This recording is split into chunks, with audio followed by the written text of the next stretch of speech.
Si ritorna ai cavalli di 3 anni in 8 dietro l'Autostart sulla distanza del miglio. Lo schieramento Elettra Bye Bye Estrella, Elsa Rossinelli, Elettra Piz, Eva Light, Etrusco Klein in prima fila, Ernesto Spritz, Everqueen in seconda. Favori per Elettra Piz, numero 4 Alessandro Gocciadoro.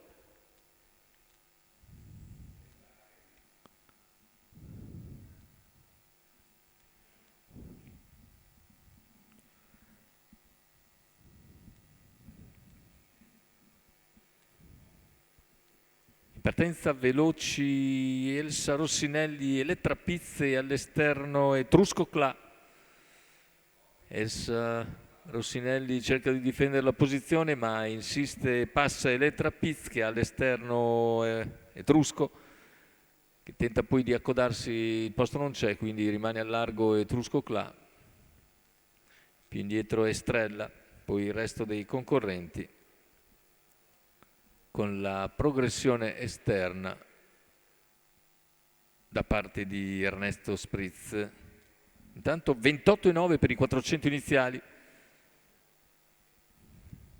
Arriva dalle retrovie Ernesto Spritz, in poche battute raggiunge Elsa Rossinelli e cerca l'aggancio con Elettra Piz che ora cerca di graduare. Completa comunque in 44,5 i primi 600 con un parziale in 15,6.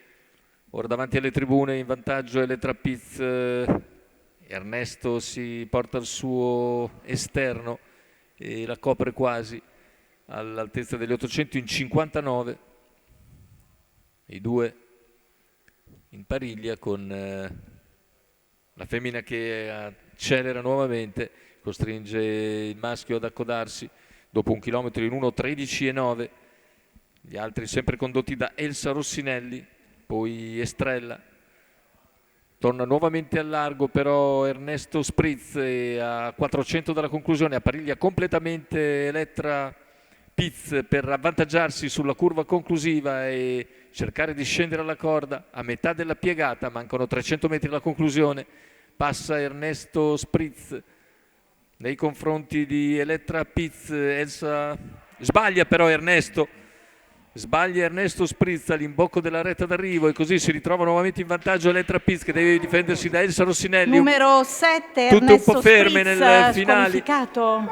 E sul traguardo passa Elsa Rossinelli che vince nei confronti di Elettra Piz. Al terzo posto finisce Everqueen, 1:15 ragguaglio conclusivo con 32 addirittura a chiudere, ma era già passato praticamente Ernesto Spritz, ha sbagliato l'ingresso in retta d'arrivo e la vittoria così, ritorno alla vittoria per Elsa Rossinelli che Roberto Vecchione, vedete di misura, riesce a portare al traguardo piegando Elettra Piz che, anzi c'è una incollatura abbondante di vantaggio, mezzo cavallo praticamente sul traguardo per Elsa Rossinelli.